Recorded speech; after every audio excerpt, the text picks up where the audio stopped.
함께 나눌 말씀은 마태복음입니다. 마태복음 1장 18절부터 25절까지의 말씀을 저와 여러분이 한 절씩 교독하시겠습니다. 마태복음 1장 18절부터 25절입니다. 예수 그리스도의 나심은 이러하니라. 그의 어머니 마리아가 요셉과 약혼하고 동거하기 전에 성령으로 잉태한 것이 나타났더니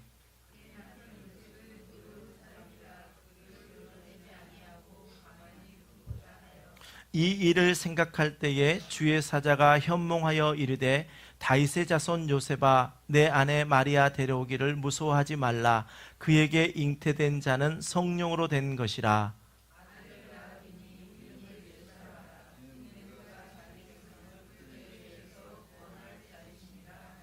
이 모든 일이 된 것은 주께서 선지자로 하신 말씀을 이루려 하심이니 이르시되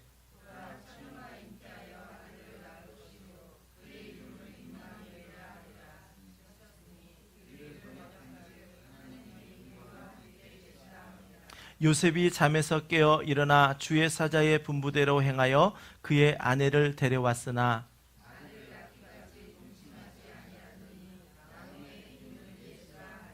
아멘.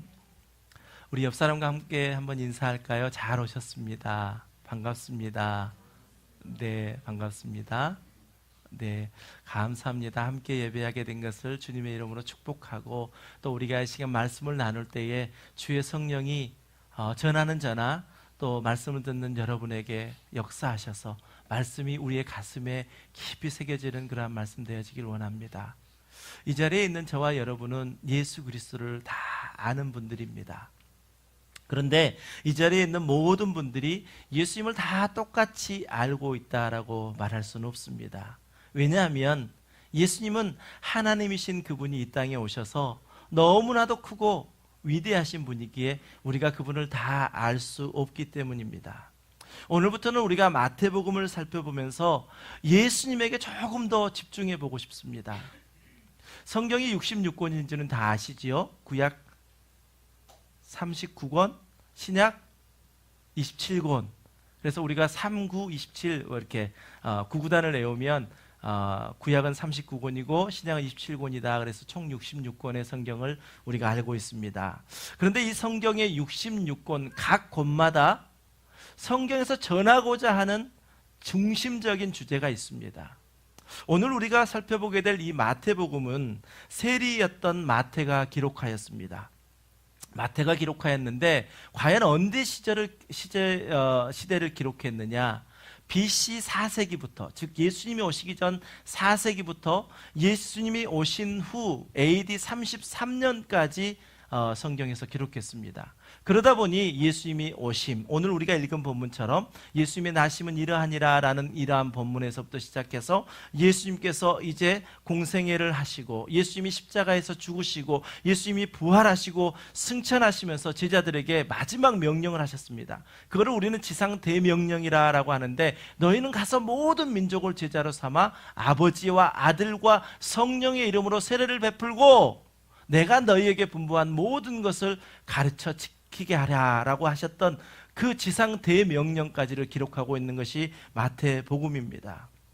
그런데 이 책이 AD 4세기부터 BC 4세기부터 AD 33년까지 이렇게 기록되어 있는데, 기록된 연대는 조금 더 후입니다. AD 58년부터 약 68년경 정도 이것이 기록됐을 것이다 라고 성경학자들은 추측하고 있습니다. 우리가 말씀을 볼 때요, 말씀을 들을 때 우리가 몇 가지 연도는 좀 기억해야 될 연도가 있습니다. 40년대, AD 40년대 그러면 교회가 처음 세워졌던 그때라고 우리가 기억하시면 됩니다.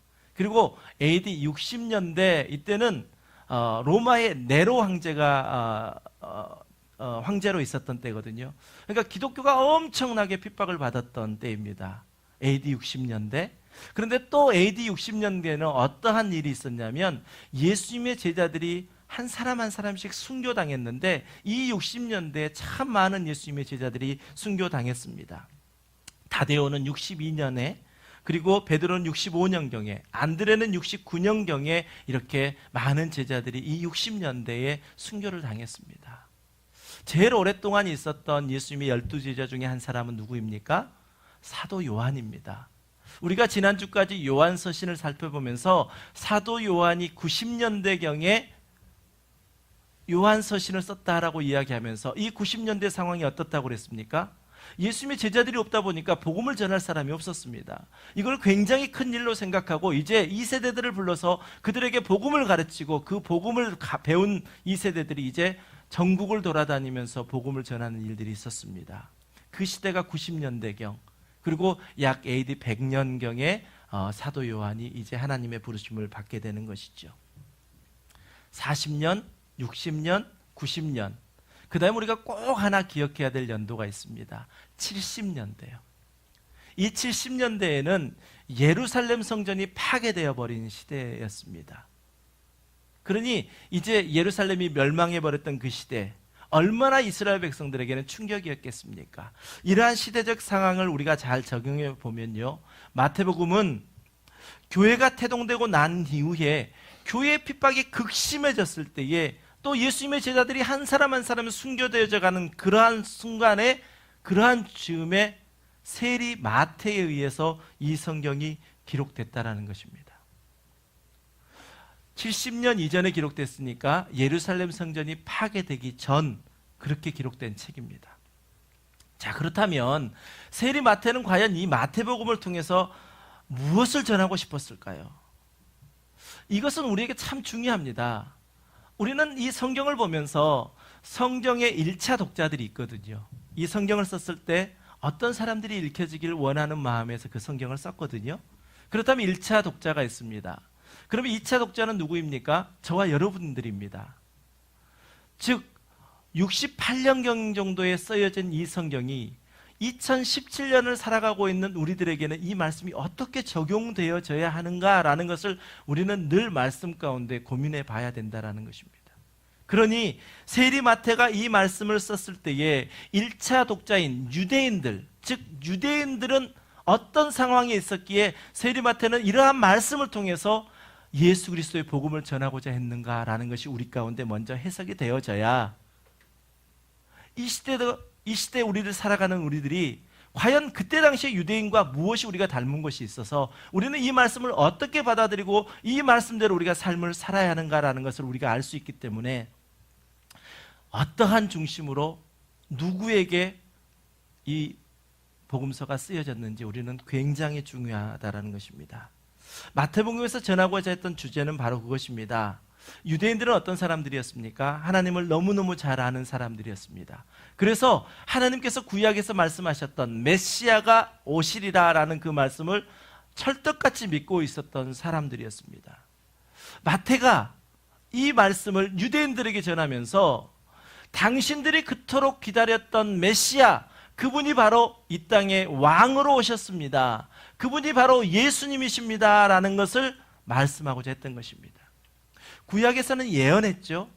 그 예언한 것이 예수 그리스도가 이 땅에 오심으로 예언이, 언약이 성취되었습니다 라는 것이 마태복음에서 중심에서 전하고자 했던 것입니다. 자, 그럼 마태는 지금 60년대경에 지금 이 편지를 쓰고 있지 않습니까?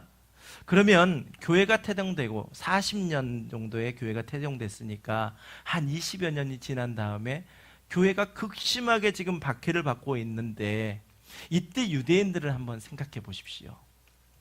일부 유대인들이 예수 그리스도는 참 메시아구나, 이 땅에 왕으로 오신 분이구나 라고 받아들였던 사람들은 이제 기독교로 개종하게 되었습니다.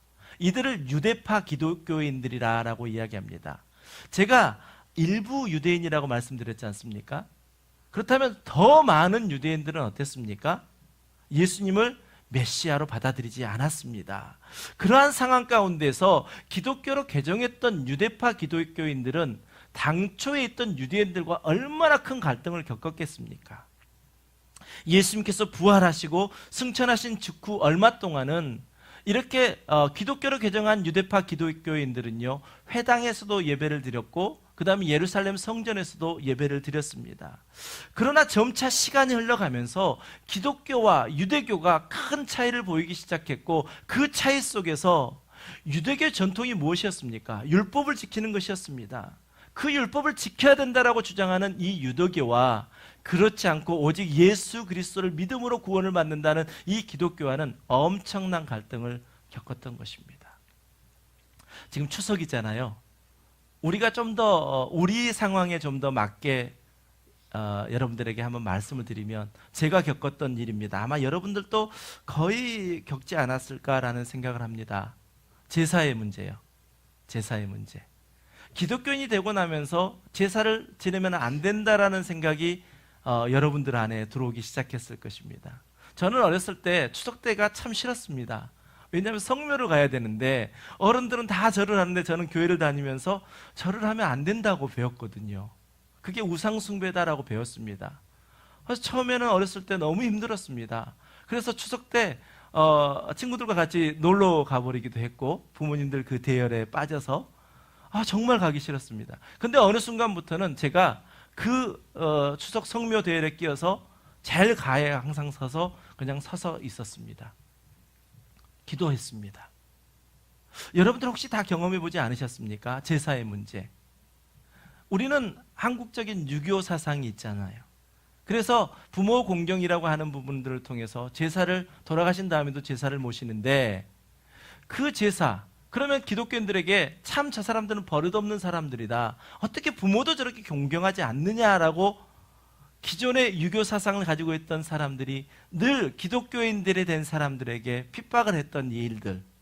우리 문화 속에서는 이러한 일들이라고 한다면 유대인들에게는 아마 우리보다도 더 큰 그러한 충돌이 그들에게 있었을 것입니다. 그 당시 유대인들은 예수님이 오시면 정치적으로 로마의 속국에 있는 이스라엘을 구원해 줄 것이라고 생각했습니다. 또 다윗의 왕국이 얼마나 찬란했었습니까? 그 잃어버렸던 다윗의 왕국을 다시 세워줄 것으로 생각했습니다. 이스라엘의 영화를 다시 회복시킬 것으로 믿었는데 정작 메시아라고 오셨던 예수 그리스도의 행적을 봤더니 전혀 자신들의 기대를 채워주지 못했습니다. 그래서 그들은 예수님을 메시아로 인정하지 않고 예수 그리스도를 십자가에 못 박고 말았던 것입니다. 자, 마태복음이 쓰여진 이러한 상황 속에서 유대파 기독교인들과 비기독교인 유대인들 이 모두를 향해서 지금 마태는 이 복음서를 성령의 감동하심으로 쓰고 있습니다. 그러면서 모든 유대인들에게 예수님은 구약에 약속된 메시아이십니다. 그 메시아가 하나님의 언약의 성취로 이 땅에 오셨습니다 라고 선포하고 있습니다. 그러니 마태가 지금 유대인들이 가지고 있던 잘못된 메시아 사상을 바로잡아주는 것, 그것은 예수님이 이 땅에 하나님의 언약의 성취로 이 땅에 오셨습니다라는 것을 분명하게 드러내는 그러한 가장 좋은 방법이었습니다. 마태가 전한 복음은 사도 바울이 고린도전서 1장 23절에서 말씀한 것과 같이 유대인들에게는 이미 거리끼는 것이 되어버렸습니다. 거리끼는 것이 되어버렸던 십자가에 못 박힌 예수 그리스도, 그분이 구약에서 예언된 메시아이시고 그 예언된 메시아가 언약의 성취로 이 땅에 오셨습니다. 그리고 예수님께서 이 땅에 오심으로 말미암아 유대인들이 그토록 기다렸던 천국, 그 천국은 이미 이루어졌고 이제 예수님 다시 오실 예수님의 재림으로 말미암아 그 천국은 완성된 것입니다 라고 마태는 외치고 있습니다. 우리 마태복음 12장 28절 말씀과 마태복음 26장 64절 말씀을 우리 함께 읽습니다. 먼저 12장 28절입니다. 시작. 그러나 내가 하나님의 성령을 힘입어 귀신을 쫓아내는 것이면 하나님의 나라가 이미 너희에게 임하였느니라. 아멘. 그리고 또 이제 26장 64절에서 이렇게 이야기합니다. 함께 읽습니다. 시작. 예수께서 이르시되 내가 말하였느니라. 그러나 내가 너희에게 이르노니 이후에 인자가 권능의 우편에 앉아 있는 것과 하늘 구름을 타고 오는 것을 너희가 보리라 하시니. 아멘. 유대인들은 그토록 메시아를 기다렸습니다. 메시아가 오시면 천국이 이루어질 것이라고 기대하고 있었습니다. 그런데 많은 유대인들은 예수 그리스도를 받아들이지 않았습니다. 그때 마태가 이야기합니다. 예수님이 이 땅에 오심과 동시에 천국이 이루어졌고 그 천국은 예수 그리스도의 다시 오심으로 완성될 것이다. 마태복음의 시작이 어떻게 된 줄 아시죠? 마태복음 1장 1절 말씀을 보면 아브라함과 다윗의 자손 예수 그리스도의 계보라라고 이렇게 시작하면서 이제 그 다음에 이어지는 성경을 보시면 누가 누구를 낳고 누가 누구를 낳고 누가 누구를 낳고 계속 낳고 합니다. 우리는 누구입니까? 비유대인들이죠. 유대인들이 아니다 보니까 이 족보에 대해서는 우리가 그렇게 관심이 없습니다. 그러나 유대인들은요, 아브라함, 다윗 하면 자다가도 깜짝 일어나서 깨어날 정도로 그들에게는 아주 중요한 인물들이었습니다. 그들이 메시아가 온다면 아브라함의 후손으로 와야 됐었고, 그들에게 메시아가 임한다면 다윗의 후손으로 메시아가 임해야 됐기 때문에 마태는 너무나도 이 유대인들의 상황을 잘 알고 있었기에 마태복음 1장 1절을 시작하면서 아브라함과 다윗의 자손 예수 그리스도의 계보다라고 이렇게 하면서 그들에게 메시지를 전하고 있습니다. 저는 이러한 배경을 가지고 있는 마태복음을 함께 나누면서 무엇보다도 예수님에 집중하고 싶습니다. 우리가 신앙생활 한 지 참 오래됐죠. 어떤 분이 이제 신앙생활 하신 분도 계시지만 오래전부터 예수 그리스도를 알고 신앙생활을 하셨는데 어느 순간부터는 예수 그리스도는 뽕 빠져버리고 교회 안에서 신앙생활하는 그 관계 중심으로 그것에 집중해서 신앙생활을 하다가 오히려 나의 믿음을 잃어버리는 그러한 경우들을 참 많이 발견하게 됩니다. 그래서 오늘은 우리가 예수에 대해서 더 집중해 보면서 제가 서두에 여러분께 말씀드렸던 것처럼 우리는 예수님을 다 압니다. 알게 여기 있습니다. 그런데 우리 모두가 예수님에 대해서 모든 것을 다 알고 있는 것이 같지는 않습니다. 라고 말씀드렸던 것을 한번 잘 생각해 보시면서 오늘 말씀 가운데서 예수, 그분은 누구신가 한번 찾아보는 귀한 시간 되기를 원합니다. 여러분은 누군가가 교회 다니시죠? 예수님이 누구세요? 라고 물으신다면 여러분은 누구라고 답하시겠습니까? 예수님에 대해서 소개를 해줘야 되는데 누구라고 이야기하시고 싶으십니까? 한번 마음속에 예수님? 나는 예수님 나의 좋은 친구라고 소개할 거야. 예수님은 나를 늘 돕는 분이라고 소개할 거야. 예수님은 나와 항상 계시는 분이라고 나는 소개할 거야. 조금 더 우리가 이제 성경을 통해서 배웠다면 예수님 그분은 유일한 우리의 구원자셔. 이렇게 소개할 거야. 그렇습니다. 예수님은 바로 그런 분이십니다. 오늘 우리가 읽은 본문은 예수님의 탄생을 잘 기록하고 있습니다. 그런데 이 탄생을 기록하고 있는 이 말씀 가운데 특별히 21절 말씀이요. 아들을 낳으리니 이름을 예수라 하라. 이는 그가 자기 백성을 그들의 죄에서 구원할 자이심이라 하시니라. 라는 이 말씀을 우리가 조금 더 집중해서 보면서 과연 내가 지금 예수 그리스도는 누구라고 고백하고 있었는데 오늘 이 말씀 가운데 혹시 나는 잃어버리고 또 빠뜨려버리고 있었던 것은 없는가라는 것을 한번 살펴보기를 원합니다.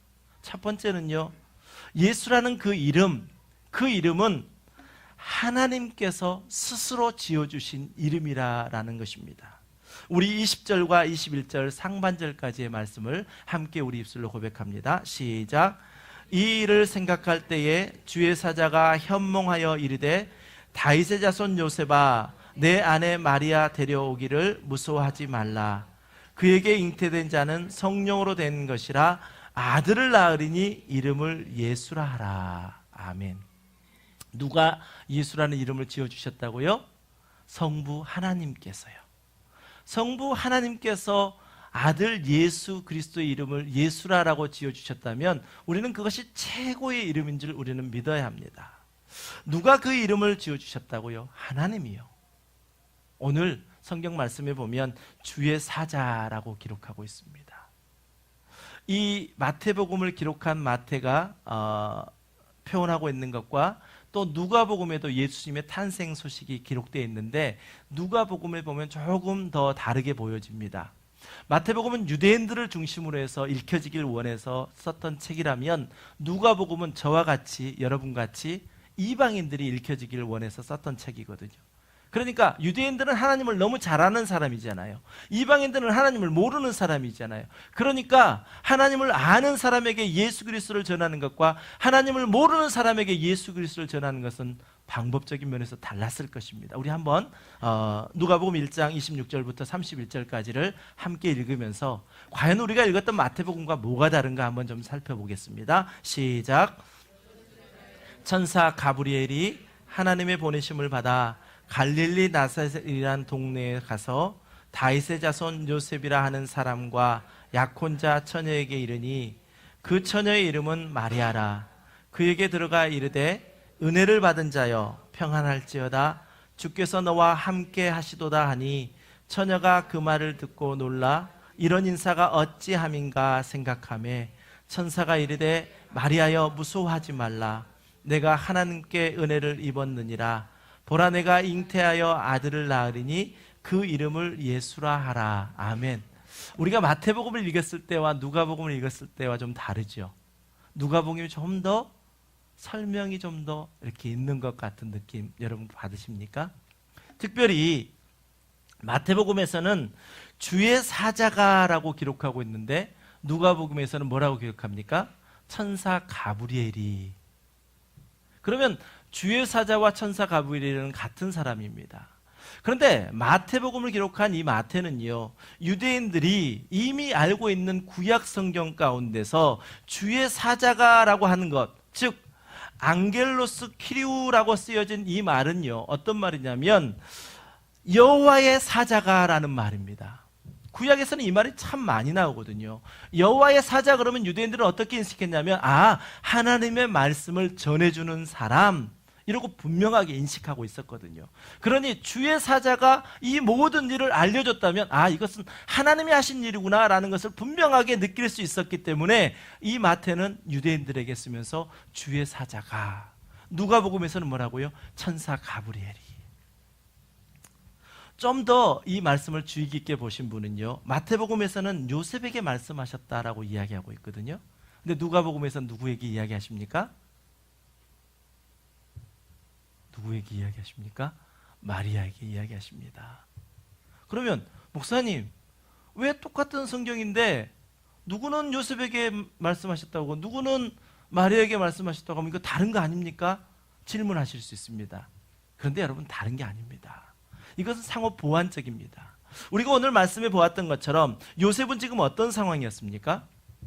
이미 약혼한 여자였습니다. 이제 그와 1년 정도 지나면 결혼을 할 생각으로 약혼을 했고 기다리고 있는데 갑자기 임신했다는 소식을 들었던 이 요셉의 입장을 한번 생각해 보십시오. 얼마나 당황했겠습니까? 그래서 오늘 성경을 뭐라고 말씀했습니까? 조용히 가만히 끊을고자 한다. 요셉은 의로운 사람이어서 그것을 드러내지 않고 들리지 않고 그냥 조용히 그 관계를 끊고자 할 때에 주의 사자가 요셉에게 나타나서 이야기합니다. 다시 말하면 이렇게 어마어마한 사실을 마리아에게만, 요셉에게만, 한 사람에게 이야기해서 그것을 함께 듣게 했겠습니까? 그렇지 않습니다. 각자에게 하나님의 말씀이 그들 가운데 임하셨다는 것입니다. 여러분, 그렇습니다. 성부 하나님, 너무나도 잘 아시는 하나님께서 예수님의 이름을 지어주셨습니다. 마태복음 11장 27절 말씀에 보면 내 아버지께서 모든 것을 내게 주셨으니 아버지 외에는 아들을 아는 자가 없고 아들과 또 아들의 소원대로 계시를 받은 자 외에는 아버지를 아는 자가 없느니라. 그러니 하나님께서 지어주신 그 이름은요, 최고의 것이라는 것을 우리는 믿어야 합니다. 하나님께서 우리에게 좋은 것으로 주실 줄 우리는 알지 않습니까? 여러분, 그것이 바로 예수라는 이름입니다. 여러분에게 예수 그리스도 이름이 있으시죠? 그 예수 그리스도 이름을 우리 다음 세대, 우리 자녀들에게도 넘겨주고 싶으시지 않습니까? 그렇습니다. 예수님의 그 이름 참으로 놀라우신 이름입니다. 예수님의 그 이름 참으로 아름다우신 이름입니다. 예수님의 그 이름 영광의 주님의 이름이십니다. 그런데 여러분, 우리가 정작 예수라는 이름의 의미를 잘 모르고 있다는 사실을 우리가 아십니까? 그것을 두 번째로 함께 나누고 싶습니다. 두 번째 우리가 나눌 것은요, 예수님의 이름 가운데는 구주라는 의미가 있다는 것이죠. 구원자. 제가 조금 전에 말씀드렸던 것처럼 우리가 신앙생활을 참 오래 하다 보니까 이제는 예수님에게 집중하는 것보다 교회 생활에 집중하게 됩니다. 그래서 이슈가 되는 게 뭐냐면 예수님 때문에 이슈가 되는 것이 아니라 관계 때문에 이슈가 됩니다. 즉 비본질적인 문제 때문에 이슈가 되더라는 것입니다. 그렇다면 우리는 정작 예수라는 그 이름의 의미를 잘 모르고 있는 것입니다. 우리 함께 21절 말씀을 다시 한번 읽습니다. 시작. 아들을 낳으리니 이름을 예수라 하라. 이는 그가 자기 백성을 그들의 죄에서 구원할 자이심이라 하니라. 아멘. 예수라는 이름 가운데 우리가 사뭇 놓치고 있었던 것은 무엇이냐면 바로 그가 자기 백성을 그들의 죄에서 구원할 자이심이라 라는 구원자의 이름이 예수라라는 것입니다. 여러분, 예수님께서 우리를 구원하시는데 우리를 고통 가운데서 구원해 주시고 우리의 아픔 현실 가운데 우리의 병든 가운데 우리를 구원해 주신 것 사실입니다. 그러나 더 중요한 것은 무엇이냐면 원수로부터 우리를 구원해 주실 뿐만 아니라 우리가 해결할 수 없는 죄의 문제 가운데서 우리를 구원해 주신다는 것, 우리는 그것을 결코 잊어서는 안 됩니다. 구약에 있었던 모세요, 여호수아요, 그들도 구원자였습니다. 이스라엘을 구원해낸 사람들이었습니다. 기드온, 사사 기드온, 다윗, 그들도 다 구원자였습니다. 그러나 예수라는 이름이 우리 주님께 붙여진 것은 그 다른 어느 누구도 해결할 수 없었던 죄의 문제를 구원해 주시기 위해서 예수, 그 이름을 우리에게 주셨다는 것입니다.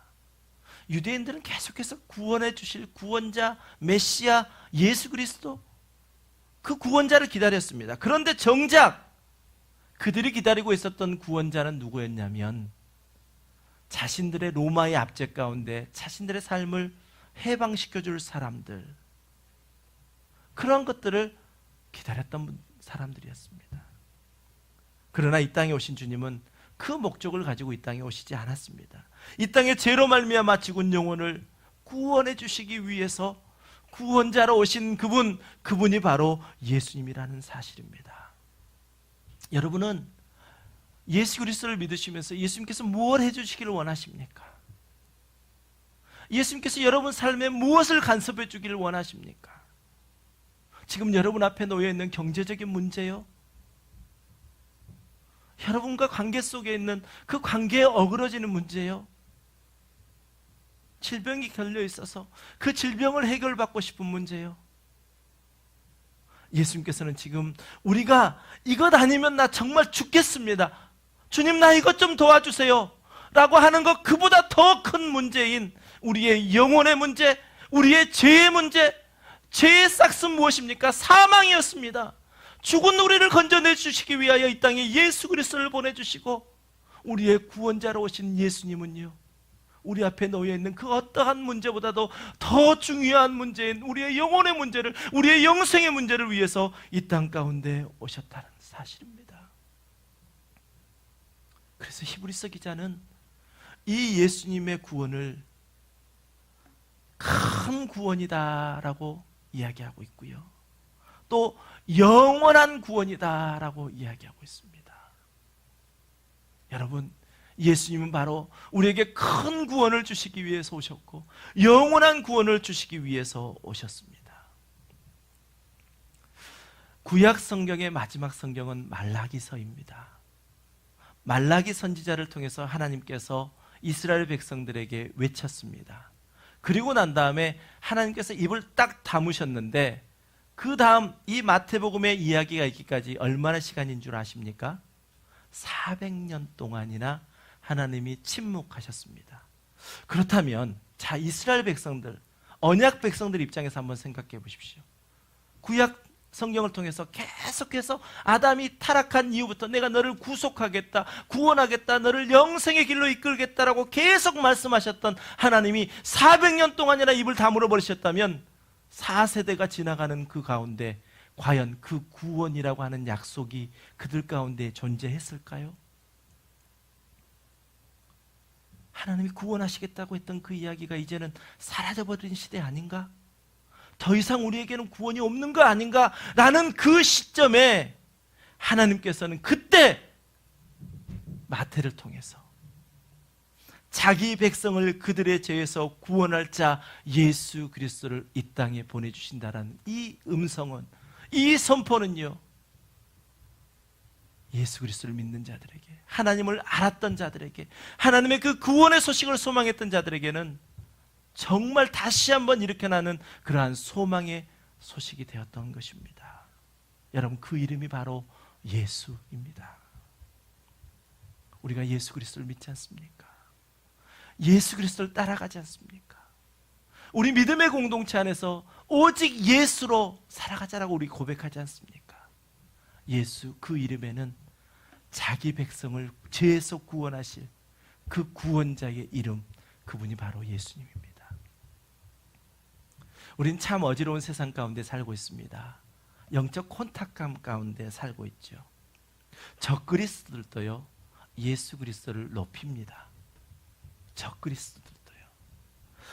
예수님을 높이는데 하나님이 보내셨다는 것도 높이고요, 그 다음에 그 예수 그리스도는 이 땅에 오셔서 우리들에게 본을 보여주셨다, 그분은 참 선한 분이다, 좋으신 분이다 라고 이야기하지만 정작 그 적그리스도들이 감추는 것은 무엇인지 아십니까? 바로 오늘 21절 말씀입니다. 예수, 이는 그가 자기 백성을 그들의 죄에서 구원할 자이심입니다 라고 예수님을 높이지는 않는다라는 것입니다. 우리 사람들이 전인격적으로 예수님을 만나면요, 자신이 죄인임을 고백할 수밖에 없습니다. 우리가 깊은 병에 들어본 사람들, 병 가운데 정말 고통받고 있는 사람들, 누구를 찾습니까? 의사를 찾지 않습니까? 나를 고쳐줄 수 있는 사람. 우리가 진정 죄인인 줄 안다면 나를 그 죄악 가운데, 이제 죄의 싹은 사망인데 그 사망에서 건져줄 구원자, 그분을 우리는 찾을 수밖에 없다는 것입니다. 예수님께서는 마태복음 9장 12절에서 친히 이렇게 말씀하십니다. 건강한 자에게는 의사가 쓸데없고 병든 자에게라야 쓸데있느니라. 여러분, 여러분에게 구원자 예수 그리스도가 필요하십니까? 여러분, 그렇다면 죄로 죽은 우리에게 구원의 이름, 능력의 이름 예수님을 보내주셨으니 이제 저와 여러분은 담대함으로 그 주님 앞에 나올 수 있어야 합니다. 그때 비로소 우리는 주님을 만날 수 있습니다. 여러분, 이 시간 용기를 내시길 바랍니다. 이 말씀을 듣고, 아 그래, 나는 죄인이지, 죄 싹은 사망인데 죽을 수밖에 없는 나를 건져 구원해 주시기 오신 그분이 바로 예수님이구나 라고 인정하는 자들, 그렇게 경험되어지는 자들, 그들이 바로 자기 백성들이라는 사실입니다. 여러분, 이 시간 여러분 자신이 나의 주님이시요, 나의 예수님이신 그분이 나의 죄를 온전히 깨끗하게 씻어서 나를 살려주시길 원합니다 라고 주님의 말씀 앞으로 나오실 때에 주님은 저와 여러분 모두를 자기 백성 삼아주시고 그 자기 백성 한 사람 한 사람을 영생의 길로 인도해 주신 줄 믿습니다. 우리도 마찬가지입니다.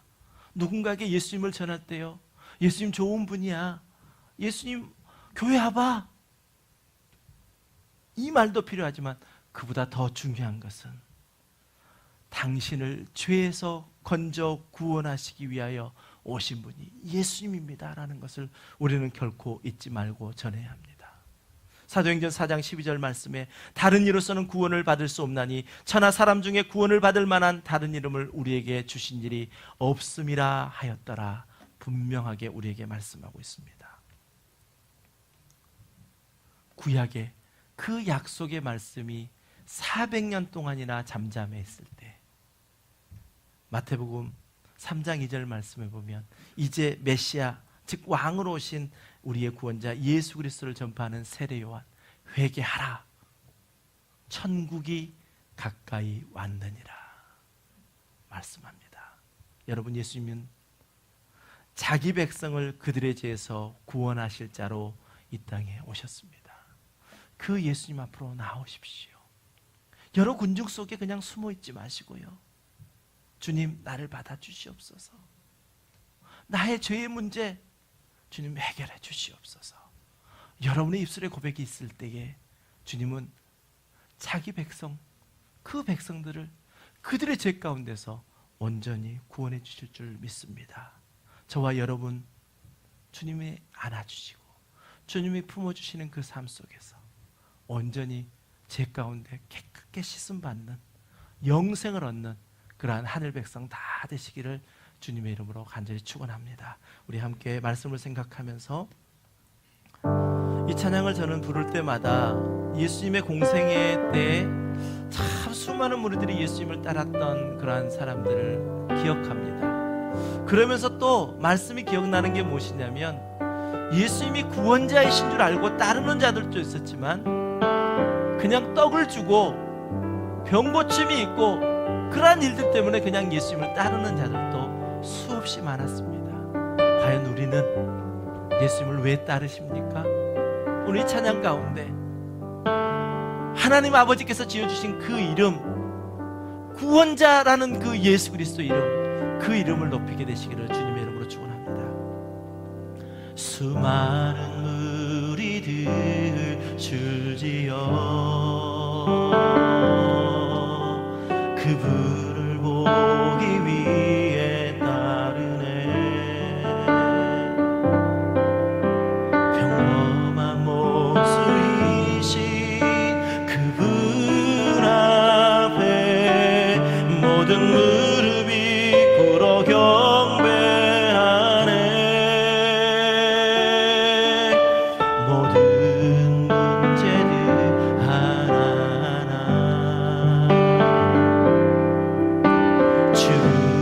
죽음까지도 힘을 잃고 생명의 근원 대신 예수 이름 앞에 모든 권세들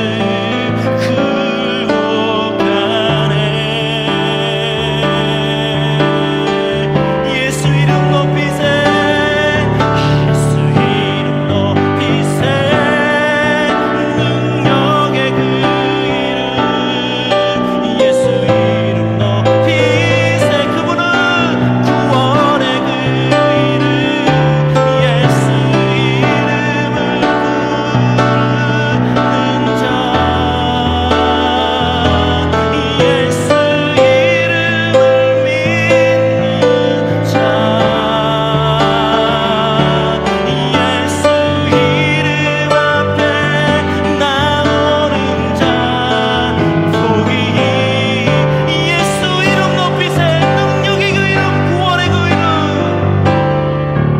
예수 이름 높이세.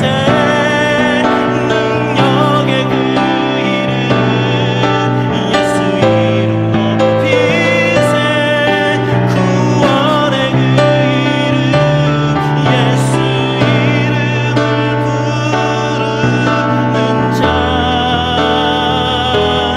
예수 이름을 믿는 자, 예수 이름 앞에 나오는 자 복이 또한.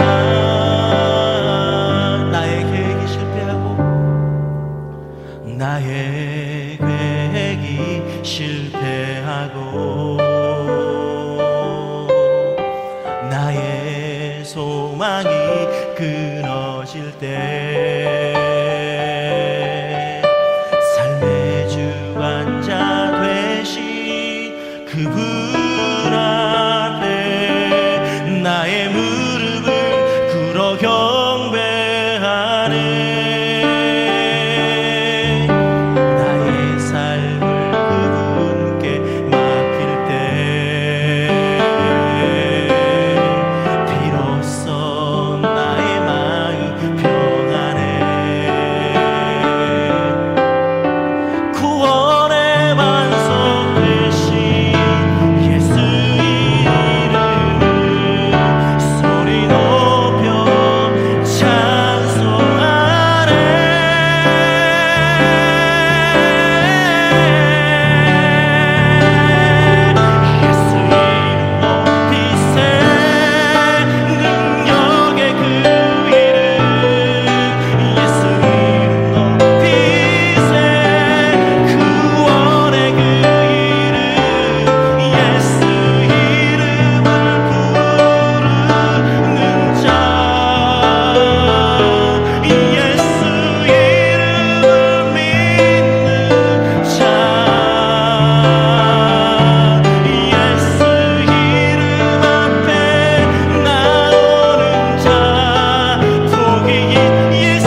나아갑니다. 주님 나를 받아주시옵소서. 이 시간 함께 우리 통성으로 기도하며 나아가십시다. 아버지 하나님 그렇습니다. 하나님이 지어주신 그 이름 예수, 그 이름 안에는 나를 구원하실 그 구원자이심을 아버지 이 시간 함께 배웠습니다. 내 마음 가운데 그 구원의 이름을 아버지 하나님이 함께하게 하여 주시고, 그 구원의 이름을 아버지 하나님 함께 하여 주시고, 그 구원의 이름을 아버지 하나님이 외치며 나아갈 수 있도록 주여 도와주시옵소서. 아버지 하나님, 아버지 하나님이여, 우리를 불쌍히 여겨주시옵시고 우리의 죄 가운데서 우리를 건져 구원하여 주시오. 오직 예수 그리스도의 이름만 선포하며 나가는 복된 인생 될 수 있도록 주여 도와주시옵소서. 아버지 하나님, 우리 함께하는 교회가 정말 주님의 이름으로 나아가길 원합니다. 아버지 하나님, 우리 함께하는 교회가 이 시대에 복음을 위하여 쓰여지는 교회가 되어지길 원합니다. 우리 함께하는 교회에 속한 한 성도 한 성도가 예수 그리스도의 이름을 외치며 나아가는 복된 인생으로 살기를 원합니다. 아버지 하나님, 우리를 도와주시옵소서. 예수 이름 높이며 아버지 하나님, 우리 남은 생애를 주께 드리는 그한 복된 인생 살아갈 수 있도록 주여 도와주시옵소서. 수많은 세월 교회를 다녔지만 아버지 하나님의 진정 예수 그리스도의 이름을 잊어버리고 아버지 교회 생활 가운데 관계 때문에 비본질의 문제로 아버지 하나님 우리가 어려웠다면 아버지 예수 그리스도 중심으로 살아갈 수 있도록 주여 도와주시옵소서. 오직 예수님, 그 예수 그리스도의 이름만 높이는 아버지 복된 삶을 살기를 원하오니 아버지 이 시간 우리를 만져주시옵소서. 우리를 받아주시옵소서. 그래서 오직 예수 그리스도의 이름만 높이는 그러한 복된 인생으로 살 수 있도록 주여 도와주시옵소서. 아버지 예수 그리스도 앞에 나오는 자 주님 받아주시옵시고 주님 함께하여 주시옵소서. 주님 역사하여 주시옵시고 주님 하나 주시고 주님 이루하여 주시옵소서.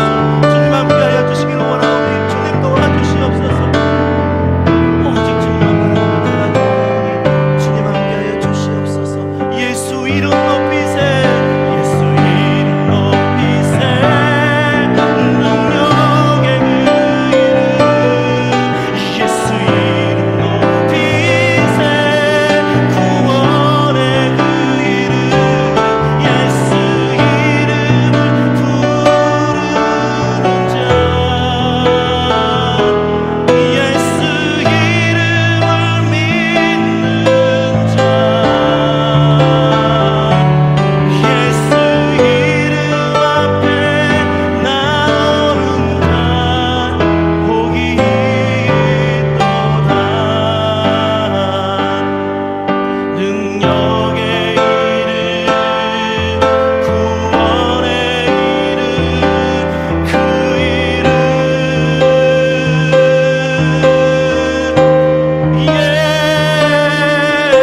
예수. 아멘. 우리 자리에 일어나셨어요. 그 부르심을 받은 우리 한 사람 한 사람은 교회입니다. 교회로서 정말 주님의 일들을 감당하는 우리들 되기를 원합니다. 함께 믿음으로 선포합니다.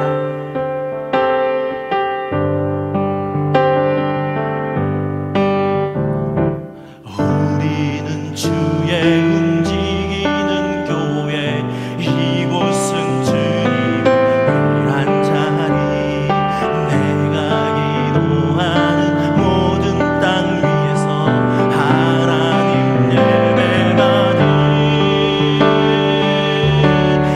그날을 다시 한번 믿음으로 선포합니다. 우리는 주의 움직이는 교회, 우리는 주의 움직이는 교회, 이곳은 주님 위한 자리, 내가 기도하는 모든 땅 위에서 하나님 예배받은 그날을 고대하네. 나의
이제는 교회의 머리 되신 우리 주 예수 그리스도의 은혜와 하나님 아버지의 극진하신 사랑과 성령님의 감화감동 내주 교통하심의 역사가 예수, 그분은 자기 백성을 그들의 죄에서 구원할 자이심을 우리의 마음에 깊이 새기며 우리의 남은 신앙생활 동안 오직 주님만을 따르기로 결단하고 다짐하는 이 자리에 함께 예배한 모든 예배자들의 머리 위에 이제부터 영원까지 함께 하시기를 간절히 축원하옵나이다.